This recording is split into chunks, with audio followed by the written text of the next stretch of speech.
지수는 고속버스 안에서 10년 전 이혼한 전 남편과 마주쳤습니다. 도박과 외도로 가정을 파탄내고 떠났던 그 남자를요. 매정했던 그때의 모습과 달리 10년 만에 만난 남편은 초라함과 병색이 가득했고 이혼할 때는 알지 못했던 충격적인 진실에 지수는 오열하고 말았습니다. 이야기가 궁금하시다면 구독과 좋아요 눌러주세요. 댓글로 지금 어디서 시청하고 계신지 소통해 주신다면 앞으로 더 좋은 영상 제작에 큰 힘이 됩니다. 늦가을의 어느 오후, 이지수는 친정에서 돌아오는 시외버스 창가에 앉아 하염없이 밖을 바라보고 있었습니다. 창밖으로는 붉게 물든 단풍이 지기 시작한 산들이 쉴 새 없이 빠르게 스쳐 지나갔지만 지수의 마음은 오늘 친정에서 들었던 이야기들로 인해 무겁게 가라앉아 있었습니다. 57세가 된 지금 그녀는 여전히 10년 전 이혼 후 홀로 남겨진 상태였습니다. 지수야, 너도 이제 나이가 있는데 혼자 사는 게 쉽지 않을 거다. 친정어머니의 걱정 섞인 목소리가 그녀의 귓가를 맴돌았습니다. 딸 유나는 이제 결혼을 앞두고 있어 눈코 뜰 새 없이 바빴고 매달 집으로 날아드는 카드가 전기료, 가스요금, 관리비 등의 고지서들은 늘 지수를 압박하는 현실적인 문제였습니다. 지수는 작은 일이라도 혼자 감당해야 한다는 무게감에 늘 불안했습니다. 한 달에 나가는 생활비와 공과금을 합치면 그 액수가 만만치 않았기에 지수는 항상 마음을 놓을 수가 없었습니다. 며칠 전 유나가 엄마 괜찮다고 했잖아요. 저도 이제 결혼하면 더 자주 찾아뵐게요. 라고 말했지만 지수는 마음이 편치 않았습니다. 결혼하고 가정을 꾸리면 오히려 더 바빠질 텐데 딸이 어떻게 예전처럼 자주 친정을 찾을 수 있겠습니까? 유나가 행복하기 위해서는 자신의 외로움쯤은 감수해야 한다고 스스로 다독였지만 문득문득 찾아오는 고독감과 불안감은 50대 후반의 그녀를 지치게 만들었습니다.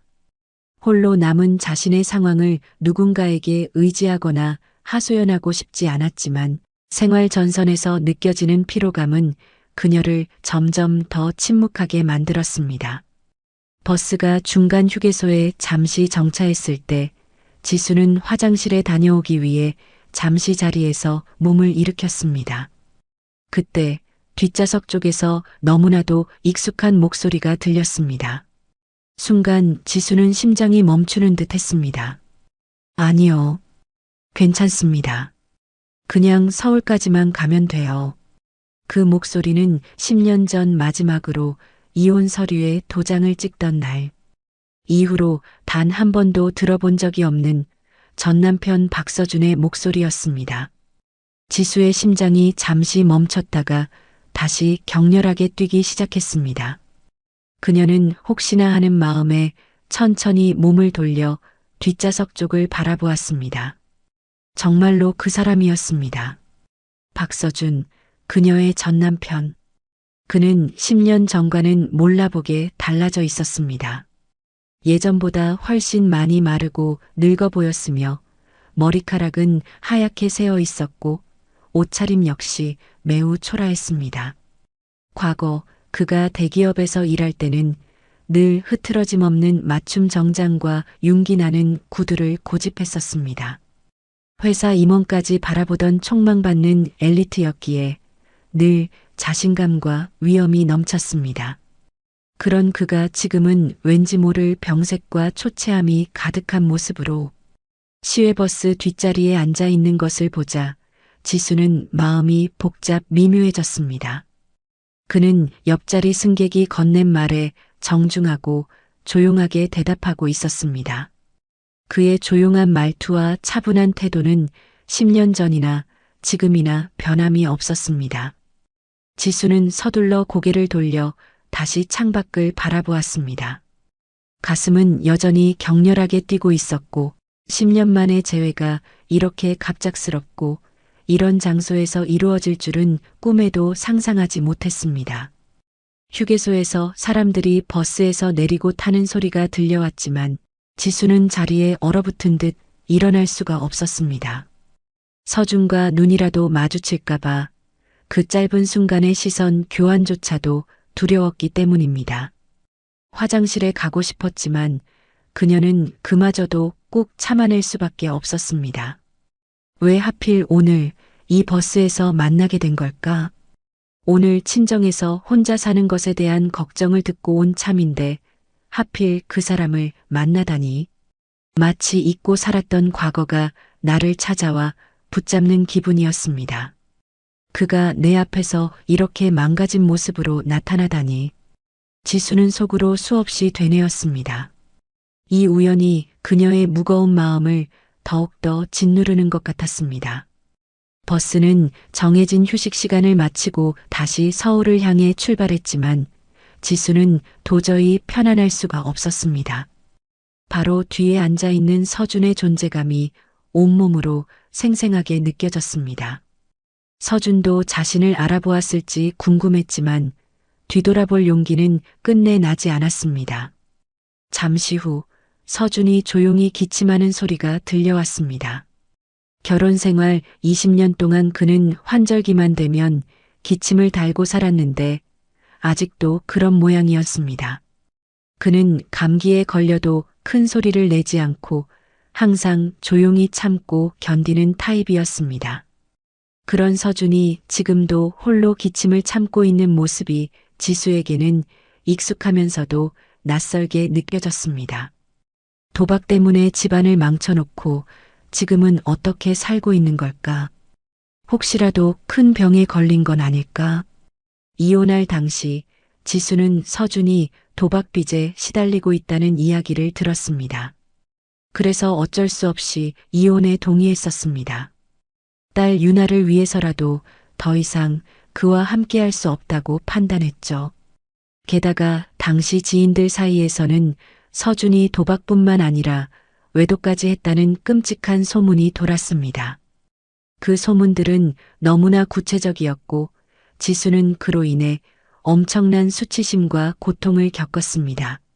지수는 그런 소문들이 사실인지 확인해 보려고 했지만 서준은 끝까지 제대로 된 해명을 해주지 않았습니다. 그냥 당신이 아는 대로 생각해. 그것이 그가 이혼 직전 지수에게 했던 마지막 말이었습니다. 지수는 그 말이 사실상 모든 죄를 인정하는 것이라고 받아들였고 그에 대한 분노와 실망은 극에 달했습니다.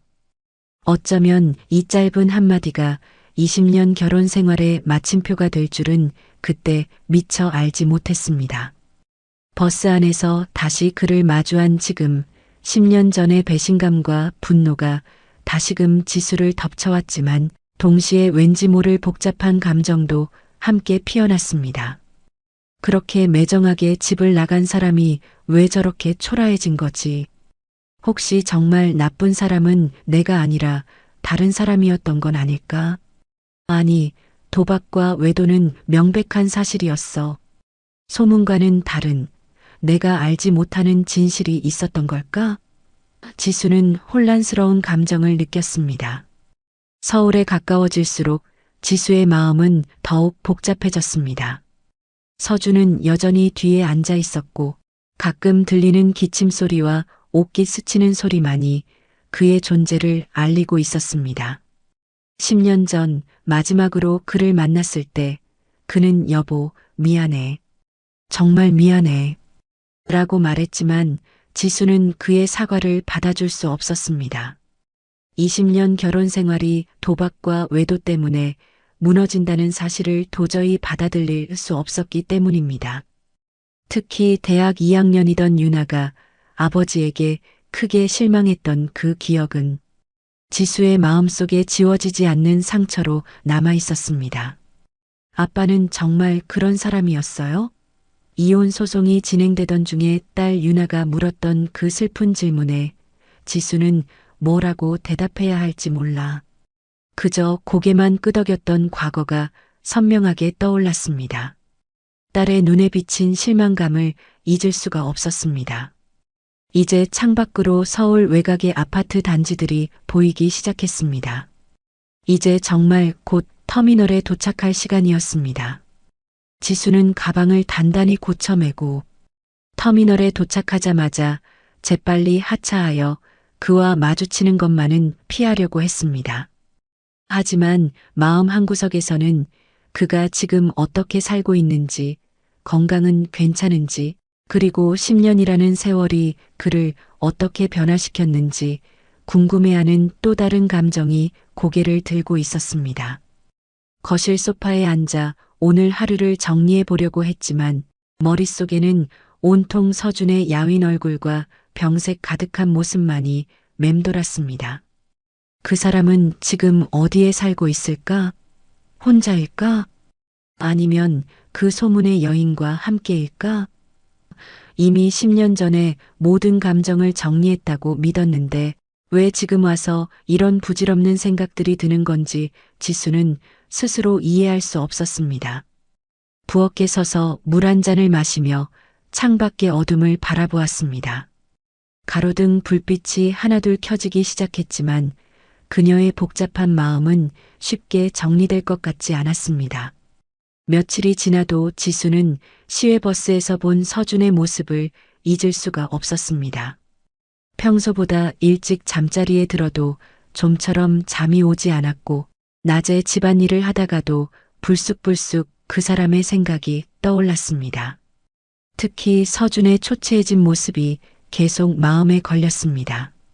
한때는 단단하고 건강한 체격이었는데 이번에 본 모습은 정말 많이 수척해지고 기력이 없어 보였습니다. 왜 자꾸 그 사람 생각을 하고 있는 거야? 지수는 혼자 중얼거리며 고개를 저었습니다. 이미 끝난 인연인데 지금 와서 신경 쓸 이유가 없다고 스스로에게 강하게 타이르고 있었습니다. 오늘은 냉장고 속 반찬이 떨어져 장을 보러 근처 시장에 나왔습니다. 평소보다 일찍 나온 덕분에 시장은 그리 붐비지 않았습니다. 지수는 채소 가게에서 무와 배추를 고르고 있었는데 옆에서 익숙한 동네 아주머니들의 수군거리는 소리가 들려왔습니다. 그들의 대화는 금세 지수의 귀를 잡아 끌었습니다. 글쎄, 그 사람 말이야. 요즘 병원을 자주 다닌다던데. 누굴 말하는 거야? 서준 씨 말이야. 너도 알잖아. 예전에 여기 살다가 이혼하고 나간 그 사람. 지수의 손이 물을 고르다가 멈췄습니다.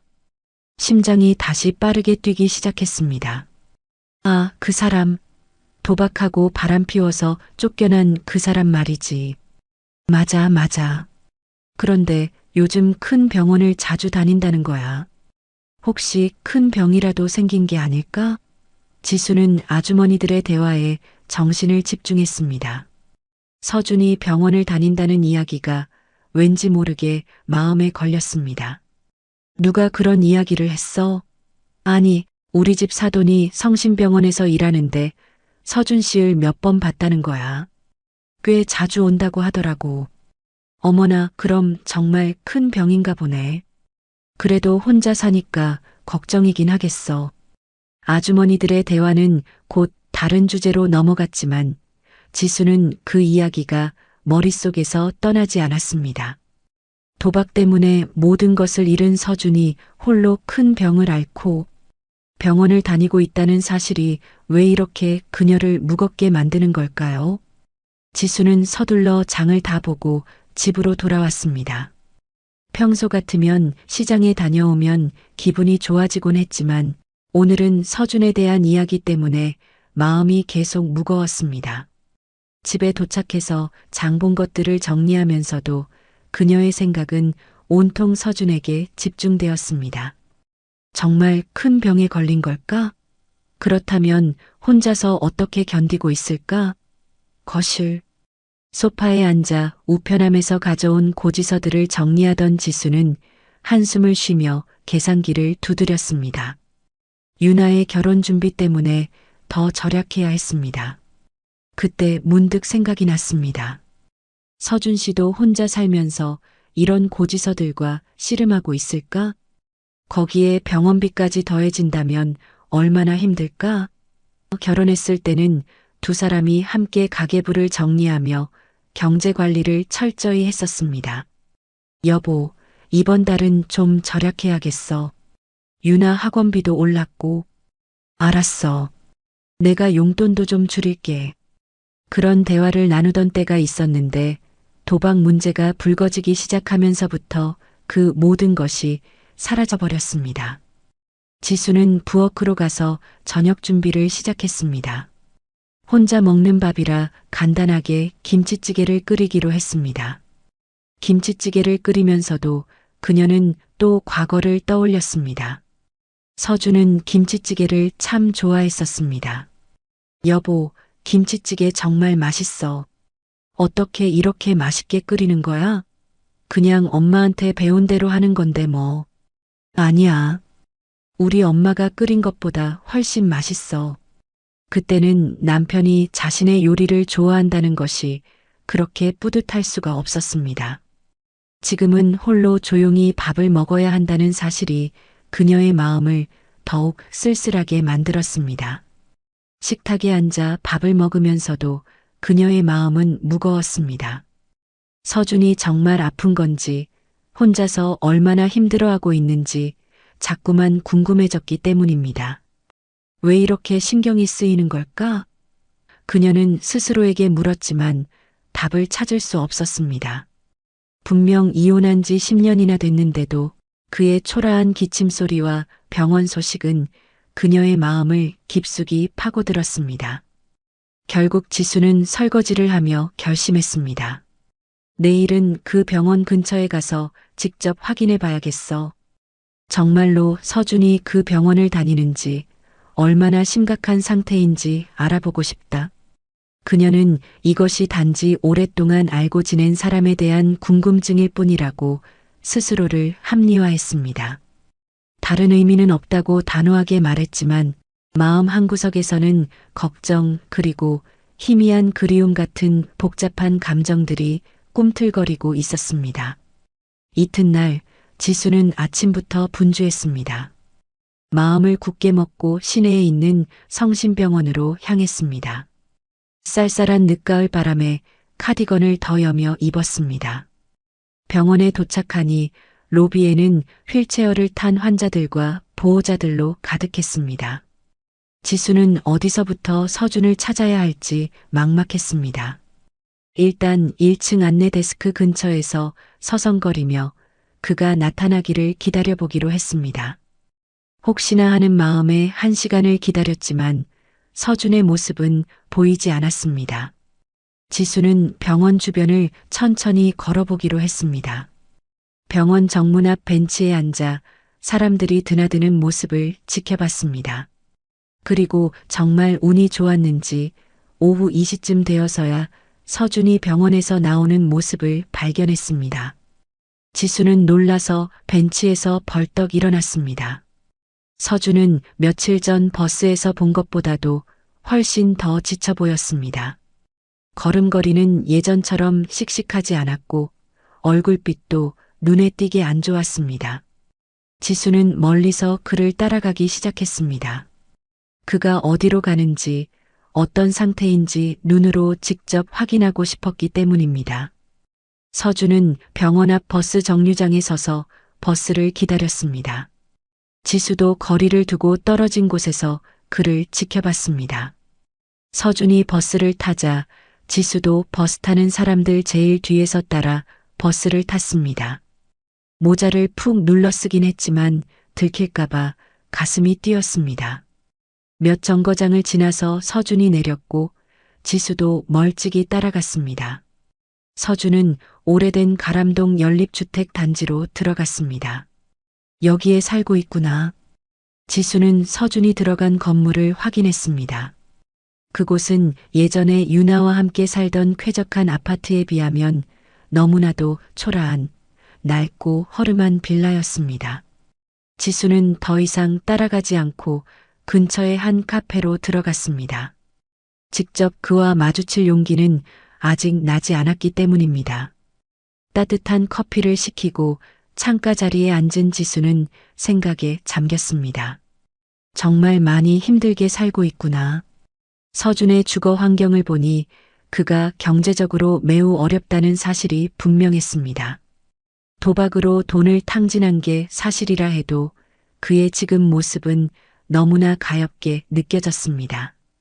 병원비까지 홀로 부담해야 한다면 정말 힘들 것 같았습니다. 그녀의 마음속에서 10년 동안 단단히 굳어 있었던 원망과 분노의 감정들이 그의 초라하고 힘없는 뒷모습 앞에서 조금씩 녹아내리는 것 같았습니다. 서준이 겪고 있는 고통이 그의 죄에 대한 벌이라고 생각하기엔 그의 모습이 너무나 처참하고 가여워 보였기 때문이었습니다. 오후 늦게 지수는 다시 성심병원으로 돌아갔습니다. 서준이 어떤 치료를 받고 있는지, 정말 심각한 병인지 확인하고 싶은 충동을 참을 수 없었습니다. 환자나 보호자가 아닌 그녀가 직접 정보를 얻을 방법은 없었기에 지수는 병원 1층 접수대 근처를 서성거렸습니다. 환자들이 붐비는 시간대가 지나고 병원이 조금 한산해지기를 기다리며 그녀는 벤치에 앉아 있었습니다. 그때 접수대 안쪽에서 한 간호사가 통화를 하는 소리가 지수의 귀에 확 들어왔습니다. 네. 폐환자 박서준 환자분 말씀이시죠? 치료비 미납건 어쩌죠? 지수의 심장이 쿵 내려앉았습니다. 서준의 이름과 치료비 미납이라는 단어가 그녀의 머릿속에 충격으로 다가왔습니다. 네. 환자분께서 가족도 없으시다고 자꾸 우기세요. 이미 2달째 밀려 있어서 저희도 더 이상 기다리기 힘드네요. 간호사의 목소리가 복도를 울렸습니다. 지수는 숨을 죽이고 간호사의 대화가 끝나기를 기다렸습니다.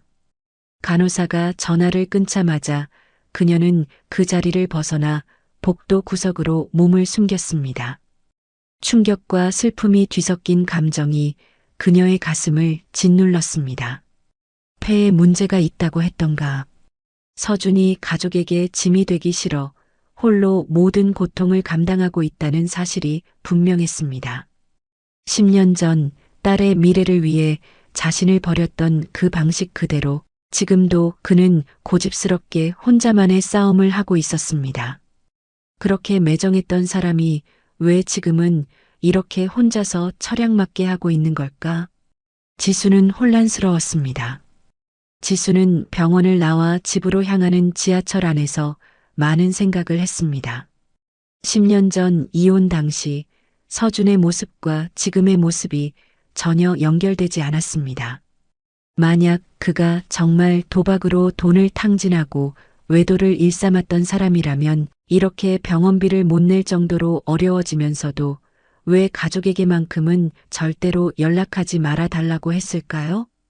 오히려 조용히 혼자서 모든 것을 감당하려는 이 모습은 파렴치한 도박꾼의 모습과는 거리가 멀었습니다. 집에 도착해서도 지수는 라면으로 대충 저녁을 때우며 생각에 잠겼습니다.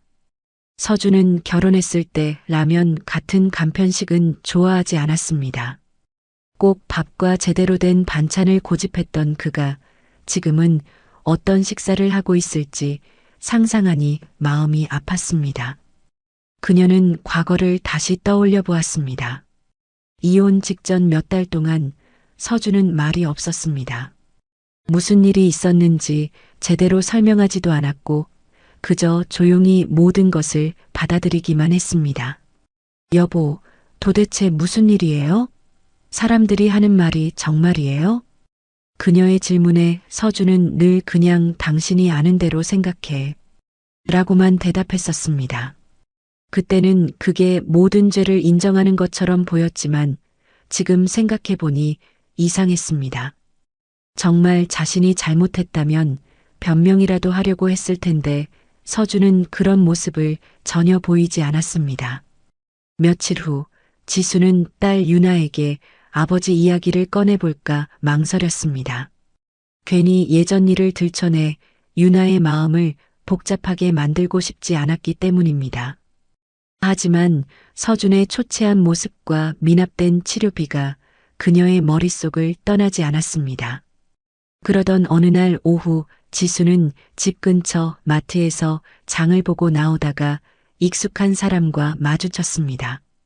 최민수, 서준의 전 직장 동료였습니다. 어머, 지수 씨 아니에요? 최민수는 지수를 발견하고 반갑게 인사했습니다. 하지만 지수는 그를 보자마자 불쾌감이 들었습니다. 그는 이혼 당시 서준에 대한 안 좋은 소문을 적극적으로 퍼뜨렸던 사람들 중 한 명이었기 때문입니다. 아, 민수 씨. 지수는 억지로 미소를 지으며 어색하게 인사를 받았습니다. 마트 앞이라 피할 수도 없는 상황이었습니다. 요즘 어떻게 지내세요? 혼자 사시느라 힘들지 않아요? 민수의 말투는 친근했지만 지수는 그의 속셈을 알 수 없어 경계심을 늦추지 않았습니다. 그럭저럭 지내고 있어요. 지수가 간단하게 대답했지만 민수는 끈질기게 말을 이어갔습니다. 그런데 요즘 서준이 소식 들으셨어요? 지수는 깜짝 놀랐습니다. 왜 갑자기 민수가 서준 이야기를 꺼내는 건지 이해할 수 없었습니다. 무슨 소식이요? 아, 몰랐구나. 요즘 몸이 많이 안 좋다던데요. 민수는 마치 새로운 정보를 전하는 것처럼 말했지만 지수는 이미 알고 있는 내용이었습니다. 그래요? 지수는 모르는 척 시치미를 뗐습니다. 자신이 서준을 몰래 따라다녔다는 것을 민수에게 알려주고 싶지 않았습니다. 민수는 표정을 진지하게 바꾸며 지수에게 한 걸음 더 다가섰습니다. 그런데 지수 씨한테 한 가지 조언을 해주고 싶어서요. 지수는 불안감을 느꼈습니다. 혹시 서준이 지수 씨한테 연락하거나 도움을 요청하더라도 너무 신경 쓰지 마세요. 지수는 민수의 말이 이상했습니다. 서준이 자신에게 연락한 적도 없는데 왜 이런 경고를 하는 걸까요? 무슨 말씀이세요? 민수는 주위를 슬쩍 살피더니 목소리를 낮췄습니다. 아, 그게 서준이 요즘 경제적으로 많이 어려워서요. 이혼한 부인한테까지 손을 벌릴 수도 있다는 이야기가 있거든요. 뭐, 사람이 궁지에 몰리면 어떻게 될지 모르잖아요. 이미 다 끝난 일인데 다시 얽히면 지수 씨만 곤란해져요. 민수의 말에 지수는 화가 치밀어 올랐습니다. 서준이 그런 사람이 아니라는 걸 내가 아는데 서준 씨는 그런 사람이 아니에요. 지수는 자신도 모르게 서준을 감쌌습니다. 민수는 지수의 예상치 못한 반응에 당황하는 듯 했습니다. 아, 그렇긴 하지만 그래도 걱정돼서 그래요. 괜히 지수 씨가 고생하실까봐. 민수는 어색하게 웃었지만 지수는 그의 말이 진심이 아니라는 것을 직감했습니다. 마치 내가 서준에게 관심을 갖는 것을 막으려는 것처럼 말하고 있어. 저는 서준 씨와 아무 상관없어요.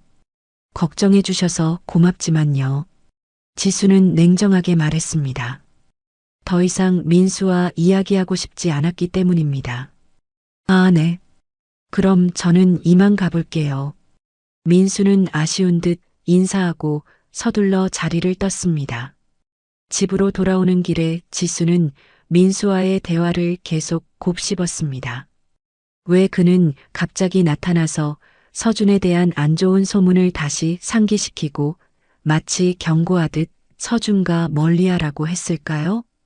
특히 이미 끝난 일이라는 표현이 계속 머릿속에 맴돌았습니다. 지수는 10년 전 이혼 당시 민수가 서준에 대한 거짓 소문을 적극적으로 퍼뜨렸던 기억을 떠올렸습니다. 같은 직장 동료였는데 왜 그렇게까지 서준을 헐뜯으려 했을까요? 지수는 과거를 더 자세히 생각했습니다. 서준과 민수는 한빛 기업 같은 부서에서 일했지만 서준이 성실함과 능력으로 인정받아 승진해서 민수를 앞질렀던 적이 있었습니다. 혹시 그때부터 서준 씨를 시기했던 건 아닐까? 그리고 민수 씨가 소문을 의도적으로 퍼뜨렸을 가능성은 없을까? 지수는 문득 이 모든 이혼 소동이 도박과 외도가 아닌 민수와 관련된 다른 이유 때문에 시작된 것은 아닐까 하는 강렬한 의문을 품게 되었습니다. 서준의 침묵과 민수의 오늘 경고가 하나의 연결고리처럼 느껴졌습니다. 이대로 가만히 있을 수 없었습니다. 지수는 이제 10년 동안 자신과 딸 유나를 괴롭혔던 그 진실을 파헤쳐야겠다고 결심했습니다. 그날 저녁 이지수는 곧바로 서준의 전 직장 여자 선배였던 김아영에게 전화를 걸었습니다. 당시 상황에 대해 좀 더 객관적이고 정확한 이야기를 듣고 싶었기 때문입니다. 서준이 한빛 기업에서 일할 때 아영은 서준보다 몇 년 선배였고 지수와도 친분이 있었습니다. 여보세요? 아영 씨. 어머, 지수야, 오랜만이다. 어떻게 지내니? 잘 지내고 있어요. 아영 씨도 건강하시죠? 간단한 안부를 나눈 후 지수는 조심스럽게 본론을 꺼냈습니다. 그게 아영 씨 10년 전에 제가 이혼할 때 일 기억하세요? 아영은 잠시 말을 아꼈습니다. 그 주제가 얼마나 민감한지 알고 있었기 때문입니다. 왜? 갑자기 그 이야기는? 그때 서준에 대한 소문들이 많았잖아요. 혹시 그 소문들이 어디서 나왔는지 아세요? 아영은 한숨을 쉬며 대답했습니다. 나도 정확히는 모르겠어. 그런데 최민수라는 사람이 그런 이야기를 많이 했던 것 같아. 서준이랑 같은 부서였잖아. 지수의 예상이 정확히 들어맞았습니다. 소문의 출처는 민수였습니다.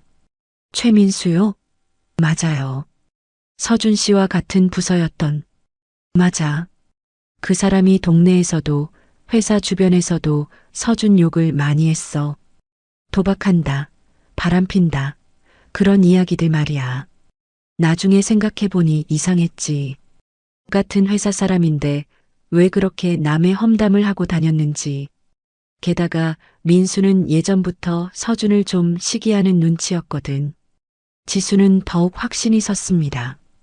민수가 개인적인 감정으로 서준에 대한 거짓 소문을 의도적으로 퍼뜨렸을 가능성이 높았습니다.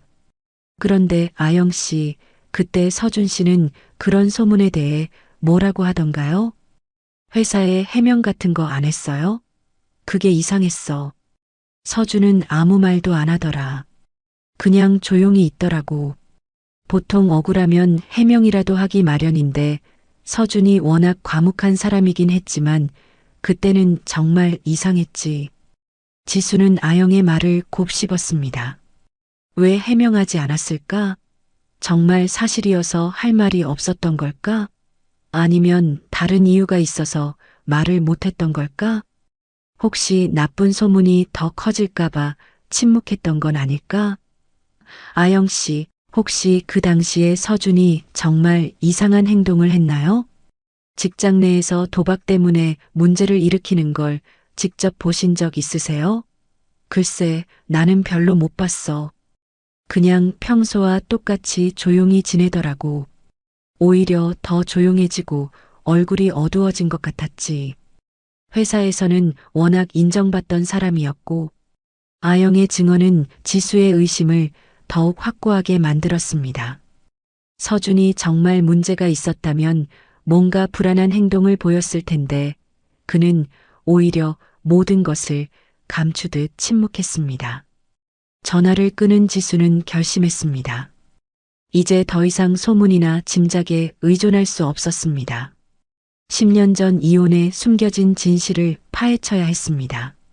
지수는 문득 서준이 급하게 이사 갈 때 가져가지 못한 집 몇 박스가 집 지하 창고에 그대로 있다는 사실을 기억해냈습니다. 어쩌면 그 안에 단서가 있을지도 모른다는 희망이 생겼습니다. 그날 오후 지수는 지하 창고로 내려갔습니다. 퀴퀴한 먼지가 가득한 공간에서 그녀는 서준의 것으로 보이는 낡은 박스 2개를 찾아냈습니다. 첫 번째 박스에는 서준의 옛 사진들과 한빛 기업 관련 서류들이 들어 있었습니다. 지수는 서류들을 하나씩 훑어보았지만 특별한 것은 발견하지 못했습니다. 긴장된 마음으로 두 번째 박스를 열었습니다. 맨 아래에는 두꺼운 서류 봉투 하나가 놓여 있었습니다. 봉투 겉면에는 서준의 손글씨로 중요라고 적혀 있었습니다. 지수는 떨리는 손으로 봉투를 열었습니다. 안에는 여러 서류들이 들어 있었는데 그 중에서 눈에 띄는 것은 바로 차용증이었습니다. 차용증을 자세히 보니 채무자 이름에 최민수가 적혀 있었고 금액은 3천만 원이었습니다. 그리고 채권자는 바로 서준이었습니다. 이게 뭐지? 지수는 충격에 휩싸였습니다. 서준이 민수에게 돈을 빌려줬다니. 이혼 당시 서준이 민수에게 빚 보증을 서달라고 했다는 소문이 있었는데 진실은 정반대였던 것입니다. 서준의 계좌 내역서도 발견했는데 이혼하기 2달 전인 2013년 8월 서준의 계좌에서 정확히 3천만 원이 한 번에 출금된 기록이 있었습니다. 차용증의 날짜와 정확히 일치했습니다. 서준이 민수에게 돈을 빌려줬는데 갚지 못하게 되자 민수가 오히려 서준을 도박꾼으로 몰아간 것은 아닐까? 지수의 심장이 빠르게 뛰기 시작했습니다. 서류들을 더 뒤지던 중 그녀는 미완성된 편지 한 통을 발견했습니다. 서준의 글씨로 쓰인 편지였고 수신인은 지수에게였습니다. 지수는 떨리는 마음으로 그 편지를 읽기 시작했습니다. 지수에게 이 편지를 쓰면서도 과연 당신에게 줄 수 있을지 모르겠어. 하지만 언젠가는 진실을 알아줬으면 하는 마음에 적어본다. 민수가 한빛 회사 돈을 빼돌린 걸 내가 알게 됐지. 액수도 상당했어. 민수는 내게 입막음용으로 빚 보증을 서달라고 했고 그게 아니면 나를 도박꾼으로 만들어버리겠다고 협박했어. 나는 당연히 거절했지. 하지만 민수의 협박은 거기서 끝나지 않았어. 그는 유나 학교에 내가 횡령 공범이라는 소문을 퍼뜨리겠다고 했어. 유나가 아버지의 불명예로 인해 힘들어질까봐 내가 대신 유나를 건드리지 말라는 조건으로 민수에게 3천만 원을 빌려주는 선에서 합의를 봤어. 그 돈은 우리가 유나를 위해 모아둔 학자금이었지. 하지만 민수는 약속을 지키지 않았어. 돈을 받고도 계속 나에 대한 소문을 퍼뜨렸지. 도박도 했다고, 외도도 했다고. 지수야, 나는 당신이 나를 믿어주길 바랐어. 하지만 증거도 없고 내가 진실을 말해봤자 당신이 믿어주지 않을 것 같았지. 무엇보다 민수가 유나까지 엮어서 복잡하게 만들까봐 두려웠어. 그래서 그냥 받아들이기로 했지. 당신과 유나가 평온하게 살 수 있다면 내가 나쁜 사람이 되는 것쯤은 아무렇지도 않았어. 편지는 거기서 끊겨 있었습니다. 지수는 편지를 읽는 내내 눈물을 멈출 수 없었습니다. 10년 동안 그녀가 도박꾼, 외도범이라고 오해했던 남편은 사실 딸 유나를 지키기 위해 자신의 모든 것을 희생한 아버지였습니다. 서준 씨, 당신이 얼마나 힘들었을까? 얼마나 억울했을까? 지수는 가슴을 치며 오열했습니다. 그녀는 10년 동안 서준을 오해하고 그의 고통을 외면했던 죄책감에 무너져 내렸습니다. 편지와 함께 발견된 작은 수첩, 서준의 다이어리를 펼쳤습니다. 2013년 7월부터 9월까지 이혼 직전의 절망적인 기록이 담겨 있었습니다. 7월 20일 밤을 못 자겠다. 지수에게 말하고 싶지만 믿어줄까? 오히려 더 복잡해질 것 같다. 유나만이라도 보호해야 한다. 8월 5일 결국 민수에게 3천만 원을 빌려줬다. 지수에게는 투자한다고 거짓말했다. 미안하다. 9월 10일 이혼 서류에 도장을 찍었다. 지수는 울고 있었다. 나도 울고 싶었지만 참았다. 진실을 말하면 유나까지 피해를 볼 것 같아서 참았다. 다이어리 마지막 페이지 내가 얼마나 너희들을 사랑했는지 그것만 알아줘도 충분하다. 지수는 다이어리를 가슴에 품고 하염없이 울었습니다. 서준이 홀로 짊어졌던 그 무거운 짐의 무게가 고스란히 그녀에게 전해졌습니다. 이제 더 이상 서준이 혼자 고통받게 둘 수는 없었습니다. 그녀는 이 모든 증거들을 가지고 먼저 딸 유나에게 진실을 말해야겠다고 강하게 결심했습니다. 그리고 마침내 10년 동안 숨겨져 있던 진실을 세상에 밝히고 서준의 명예를 회복시켜야 할 때가 왔습니다. 딸 유나에게 진실을 모두 털어놓은 이지수는 마음에 큰 짐을 내려놓은 듯 했습니다. 유나 역시 10년 동안 아버지를 원망했던 죄책감과 미안함으로 괴로워했지만 이제라도 진실을 알게 된 것에 안도했습니다. 유나와 수지는 즉시 서준의 미납된 치료비를 해결하고 앞으로의 치료비를 지원하기로 결정했습니다. 며칠 후 지수와 유나는 서준을 직접 찾아갔습니다. 유나는 아직 아버지를 대면할 용기가 나지 않는다고 했지만 지수는 이 증거들을 서준에게 전달하고 유나의 진심을 보여줘야만 한다고 설득했습니다. 두 사람은 가람동 연립빌라촌의 낡은 건물 앞에서 멈춰 섰습니다. 유나는 문을 두드리기 직전까지 불안함에 떨고 있었습니다. 엄마, 저 지금 너무 떨려요. 뭐라고 말해야 할지 모르겠어요. 괜찮아. 그냥 내 마음 가는 대로 해. 아빠도 널 보고 싶어 하실 거야. 지수는 딸의 손을 잡고 용기를 주었습니다.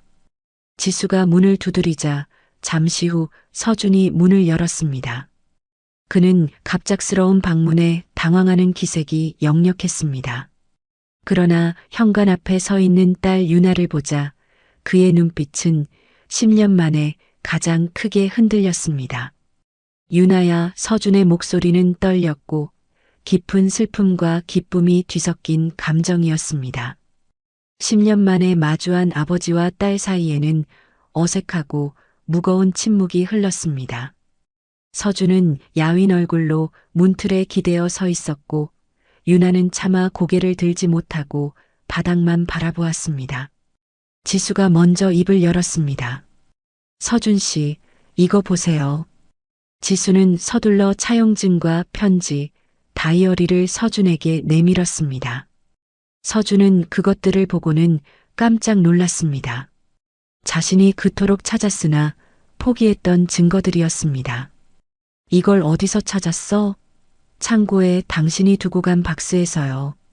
서준 씨, 10년 동안 우리가 당신을 오해했어. 정말 미안해요. 지수는 눈물을 글썽이며 사과했습니다. 서준은 그 서류들을 받아들고 천천히 내용을 읽었습니다. 딸의 눈앞에서 자신의 억울함이 모두 드러났다는 사실에 안도하면서도 자신이 참고 견뎌왔던 고통이 다시 수면 위로 떠오르는 것 같았습니다. 그때 유나가 울음을 터뜨리며 앞으로 나섰습니다. 아빠, 이게 다 사실이에요? 왜 저한테까지 진실을 말 안 했어요? 저 혼자 아빠를 얼마나 미워했는데 제가 정말 바보였어요. 아빠를 오해해서 죄송해요. 유나는 흐느끼며 서준에게 달려가 안겼습니다. 서준은 10년 만에 품에 안긴 딸의 체온에 무너져 내렸습니다. 그의 눈에서도 뜨거운 눈물이 쏟아져 나왔습니다. 미안하다, 유나야. 너한테 진실을 말하지 못해서 다 아빠가 부족해서 그랬어. 널 지키고 싶었을 뿐이야. 부녀는 10년 동안 쌓인 오해와 그리움을 눈물로 씻어냈습니다. 지수는 그 모습을 보면서 가슴이 뭉클했고 이제야 이 가정이 제자리를 찾아가는 것 같았습니다. 잠시 후 유나가 눈물을 닦고 아버지의 손을 잡았습니다. 아빠, 이제 어떻게 하실 거예요? 민수 그 사람을 그냥 놔둘 수는 없잖아요. 이 증거들로 고발해야죠. 유나는 분노에 차서 말했습니다. 서준은 유나의 손을 잡고 잠시 고민하더니 입을 열었습니다. 사실 며칠 전에 이미 신고했어. 지수와 유나는 깜짝 놀랐습니다. 신고했다고요? 응. 며칠 전에 당신이 나를 따라오는 거 봤어. 당신이 나를 찾아와서 건강을 염려해주고 당신도 진실의 의문을 품고 있다는 걸 알게 된 후, 더 이상 혼자 도망치듯 살 필요가 없다고 생각했어. 내가 이 증거들을 찾지는 못했지만 일단 민수놈의 횡령건으로 한빛 기업과 경찰에 신고했어. 서준은 담담하게 설명했습니다. 그럼 지금 수사가 진행되고 있는 거예요? 지수가 물었습니다. 응. 며칠 전부터 조사가 시작됐어. 하지만 민수가 강하게 부인하고 있다고 들었어. 모든 혐의를 부정하면서 오히려 나를 무고범으로 몰아가려고 하고 있대. 서준은 걱정스럽게 말했습니다. 유나는 분노했습니다. 말도 안 돼요. 증거가 이렇게 많은데. 이제 아빠는 저희가 있으니까 걱정 마세요. 저희가 함께 싸울 거예요. 서준은 딸의 든든한 모습에 감격했지만 그의 우려는 현실이 되었습니다. 그날 저녁 최민수가 유나에게 전화를 걸어온 것입니다. 유나야, 나 민수 아저씨야. 유나는 박서준의 전화를 단호하게 받았습니다. 무슨 일이세요? 내 아버지가 나한테 억울한 누명을 씌우고 있어. 너라도 아버지를 말려야 하지 않겠니? 그 증거들은 내 아버지가 빚에 시달리다가 만들어낸 조작된 거야. 민수는 여전히 자신의 잘못을 인정하지 않으려 했습니다. 유나는 아버지가 겪었던 고통을 떠올리며 울컥했지만 침착함을 유지했습니다. 그만하세요. 저는 이제 진실을 다 알고 있어요. 아빠가 왜 그렇게 행동하셨는지도요. 유나야, 내가 결혼 준비하고 있다는 거 알고 있어. 이런 일로 신랑 측에서 좋지 않게 볼 텐데 너의 인생이 망가져도 괜찮겠니? 민수는 가장 약한 고리인 유나의 결혼을 이용해 협박하려고 했습니다. 유나는 10년 전 딸을 지키기 위해 모든 것을 포기했던 아버지의 희생을 생각했습니다. 이제 자신이 아버지를 지킬 차례였습니다. 협박하지 마세요. 저는 아버지 편에 설 거예요. 그리고 제 남편 될 사람과 그 가족들도 모든 진실을 알고 있고 아빠를 지지해 주기로 했어요. 저희 결혼은 망가지지 않을 거예요. 유나는 단호하게 말하고 전화를 끊었습니다. 유나는 민수의 뻔뻔함에 분노했습니다. 엄마, 우리가 더 적극적으로 대응해야 할 것 같아요. 유나는 민수의 협박에 굴복하지 않겠다는 의지를 다졌습니다. 이제 이 가족은 10년 만에 다시 하나가 되어 억울함을 풀고 정의를 세우기 위한 반격의 첫걸음을 내디뎠습니다. 박서준이 수사기관에서 추가 조사를 받고 최민수의 발악 이후 시간이 몇 주 흘렀습니다. 서준은 유나와 지수의 적극적인 치료비 지원 덕분에 건강이 눈에 띄게 호전되었습니다. 무엇보다 10년 동안 짊어졌던 마음의 짐을 내려놓은 것이 가장 큰 치료제였습니다. 기침도 줄어들고 얼굴에 생기가 돌기 시작했습니다. 병원에서 만난 간호사도 서준에게 환자분이 요즘 많이 밝아지셨어요. 가족들이 자주 오시니까 그런가 봐요. 라고 말할 정도였습니다. 서준은 딸 유나의 연락을 받을 때마다 눈빛이 따뜻하게 빛났습니다. 지수는 유나 몰래 서준의 치료비 일부를 계속 지원하고 있었습니다. 이혼한 사이지만 예전 가족으로서 도울 수 있는 일은 돕고 싶었기 때문입니다. 처음에는 미안함과 죄책감으로 시작된 관심이었지만 시간이 지나면서 지수는 자신의 감정이 그것만이 아님을 깨달았습니다. 10년이라는 긴 세월 동안 잊고 살았던 서준에 대한 사랑이 다시금 그녀의 마음속에서 움트고 있었습니다. 어느 추운 겨울날 오후 지수는 더 이상 자신의 감정을 미룰 수 없다고 생각했습니다. 그녀는 서준에게 조심스럽게 문자를 보냈습니다.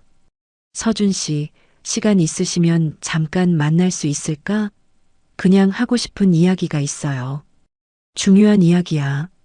서준은 혹시 수사에 좋지 않은 소식이라도 있는 건 아닐까 염려하며 답장을 보냈습니다. 무슨 일이야? 그럼 예전에 우리가 자주 가던 그 공원에서 만날까? 응, 좋아요. 1시간 후에 만나요. 둘은 추억이 담긴 근처 공원에서 만나기로 했습니다. 공원에 도착한 지수는 벤치에 앉아 서준을 기다렸습니다. 겨울바람이 차가웠지만 그녀의 마음은 더욱 복잡했습니다. 그녀는 지난 몇 달을 돌이켜 보았습니다. 서준과 다시 얽히게 된 이후 그녀의 삶은 10년 만에 새로운 방향을 찾은 것 같았습니다. 잠시 후 서준이 나타났습니다. 지수는 그의 모습이 많이 좋아진 것을 확인하고 안도했습니다. 얼굴의 병색이 옅어지고 희미하게 남아 예전의 당당함이 되돌아온 것 같았습니다. 몸이 많이 좋아진 것 같네. 지수가 먼저 말을 꺼냈습니다. 서준은 고개를 끄덕이며 벤치에 앉았습니다.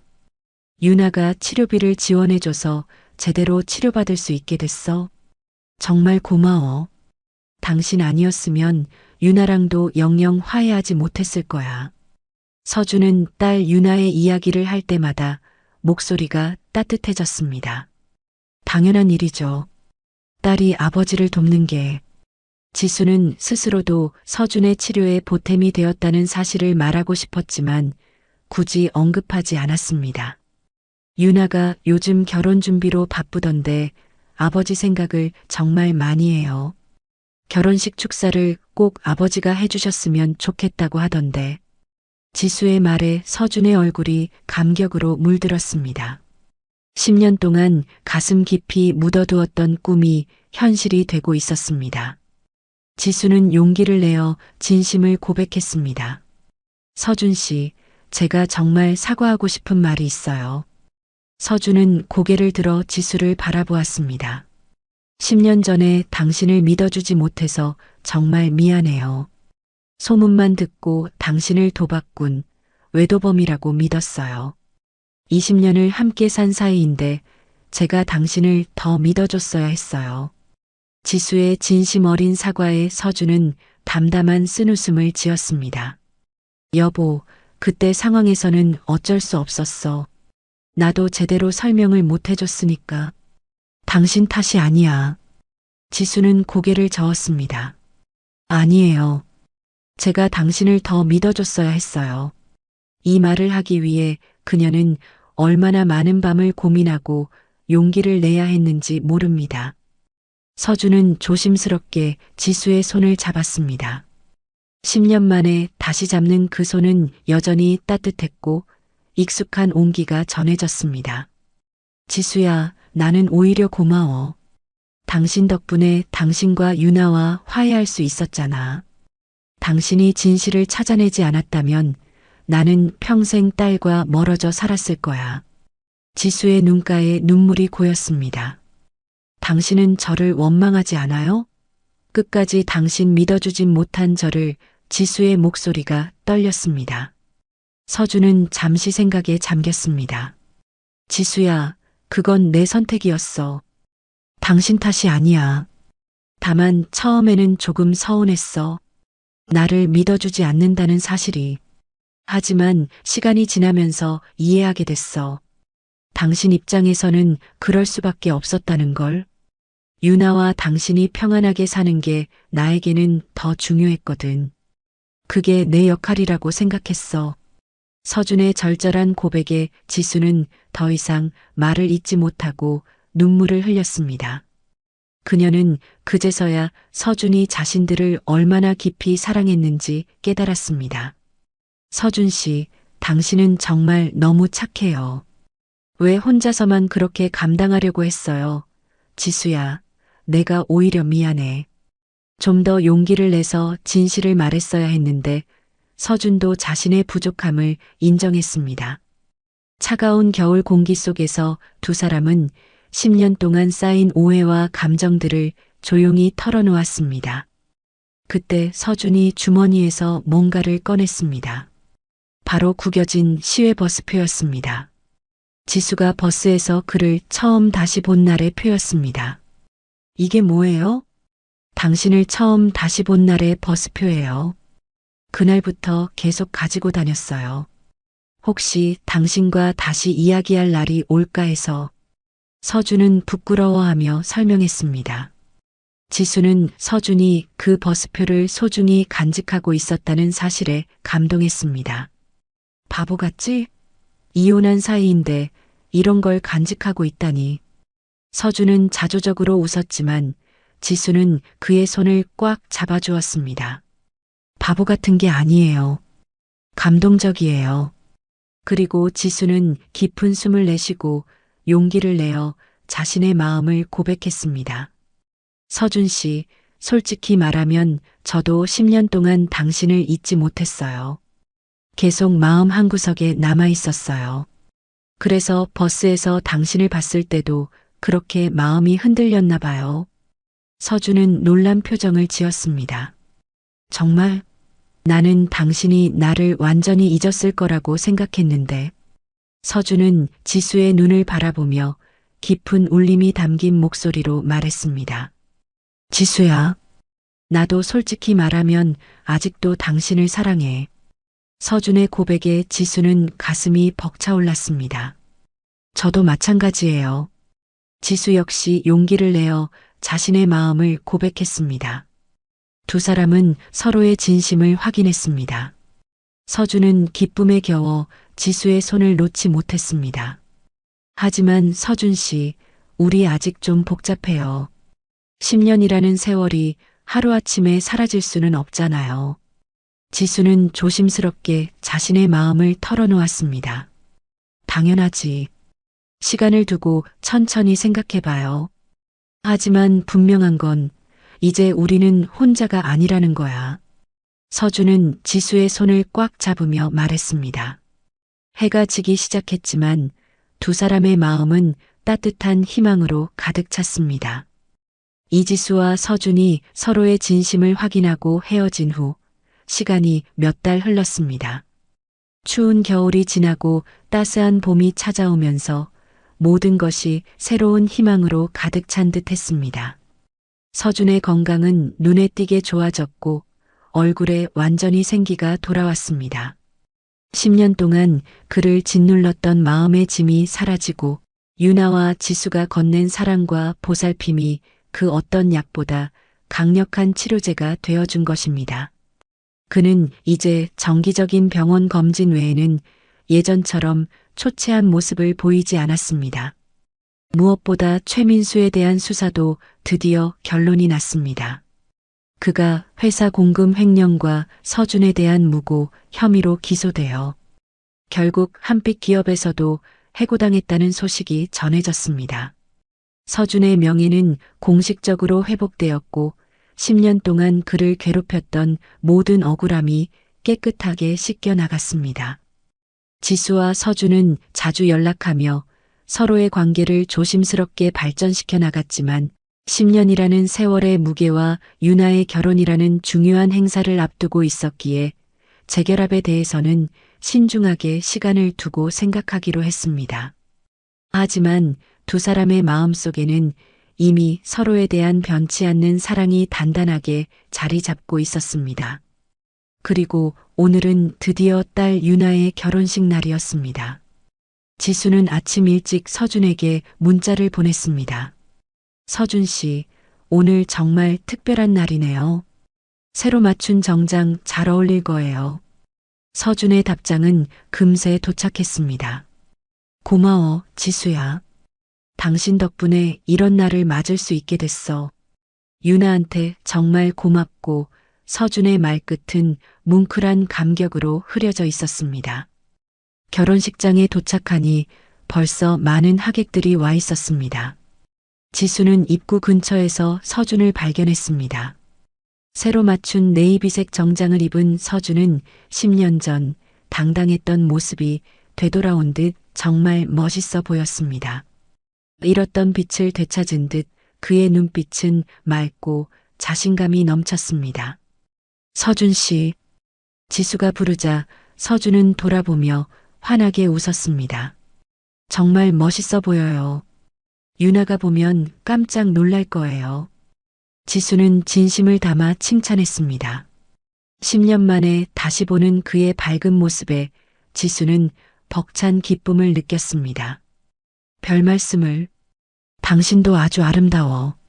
웨딩드레스를 입은 유나도 정말 예쁘더군. 서준은 어색함을 감추려는 듯 칭찬으로 화답했습니다.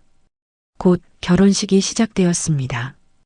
유나가 아버지인 서준의 손을 잡고 버진 로드를 걷는 순간 서준은 눈물을 참지 못했습니다.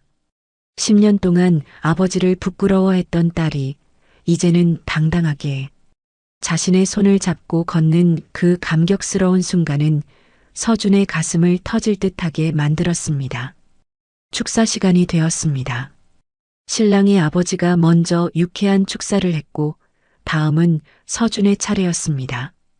서준은 떨리는 마음으로 마이크 앞에 섰습니다. 준비해온 축사 원고를 잠시 내려놓고 그는 가슴에서 우러나오는 진심을 담아 이야기했습니다. 안녕하세요. 신부 아버지 박서준입니다. 서준의 목소리는 떨렸지만 그 울림은 강했습니다. 오늘 제 딸 유나가 결혼하는 날입니다. 저는 오랫동안 아버지 역할을 제대로 하지 못했습니다. 딸에게 미안함과 실망감만을 안겨준 부족한 아버지였습니다. 그런 제가 오늘 이렇게 당당하게 딸의 결혼식에 설 수 있게 되어서 정말 감사합니다. 그는 잠시 말을 멈추고 유나와 지수를 바라보았습니다. 그의 눈에는 눈물이 가득했지만 그의 얼굴에는 옅은 미소가 떠올랐습니다. 유나야, 그동안 아빠가 얼마나 너를 사랑했는지, 내가 얼마나 아빠의 전부였는지 알지만 아빠 때문에 힘들었던 시간들을 생각하면 지금도 가슴이 찢어진다. 아빠가 많이 미안했다. 하지만 이제는 모든 오해가 풀렸으니 아빠는 앞으로 유나에게 정말 좋은 아버지가 되도록 노력할게. 그리고 우리 사위, 우리 가족이 되어줘서 고맙다. 너는 유나를 진심으로 아끼고 사랑하는 좋은 사람이라는 걸 안다. 두 사람이 서로를 믿고 의지하며 행복하고 평안하게 잘 살기를 아빠가 진심으로 바라고 또 바란다. 서준은 끝내 하염없이 눈물을 흘리며 축사를 마쳤습니다. 하객들은 뜨거운 박수를 쳤고 유나와 사위도 감동받아 눈물을 흘렸습니다. 축사가 끝나고 서준이 자리로 돌아오자 지수가 그의 손을 꽉 잡아주었습니다. 정말 좋은 축사였어요. 당신의 진심이 모두에게 전해졌어요. 결혼식이 끝나고 피로연이 시작되었습니다. 서준은 사위의 부모님과 정식으로 인사를 나누었습니다. 사위의 부모님은 서준을 반갑게 맞아주었습니다.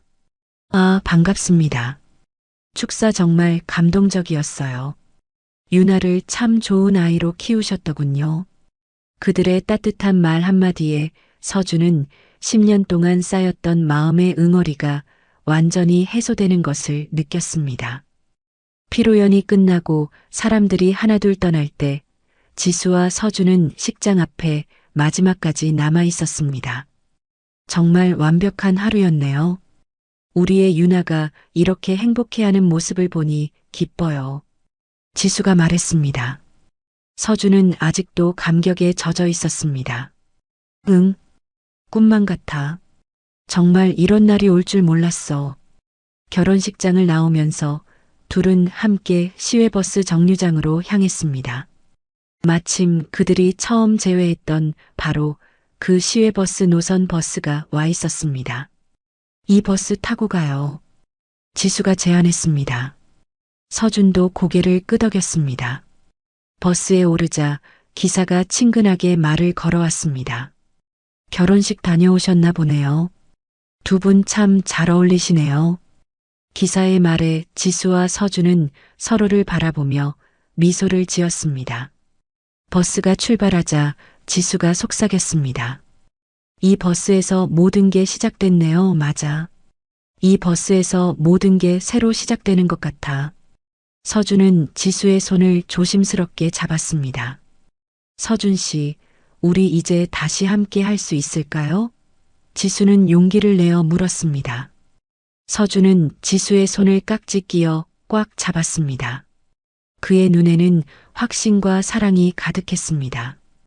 응, 이번에는 정말로 끝까지 함께해요. 당신과 유나를 평생 지켜줄 거야. 지수는 서준의 대답에 눈물을 글썽이며 미소 지었습니다. 10년의 긴 오해와 아픔을 딛고 두 사람은 마침내 진정한 새 출발을 할 수 있게 되었습니다. 버스가 창밖으로는 따뜻한 봄 풍경이 끝없이 펼쳐졌습니다. 새로 돋아나는 초록 잎사귀들이 두 사람의 새로운 시작을 축복해주는 것 같았습니다. 지수와 서준은 손을 잡고 서로의 어깨에 기대어 앉았습니다. 이제 그들의 길은 더 이상 눈물의 길이 아니었습니다. 서로를 향한 진실한 마음을 확인한 새로운 사랑과 희망의 여정이었습니다. 오늘 이야기를 끝까지 들어주셔서 감사합니다. 영상 보시고 느끼신 감정, 댓글로 함께 나눠주세요. 여러분의 한마디가 누군가에겐 큰 위로가 될 수 있습니다.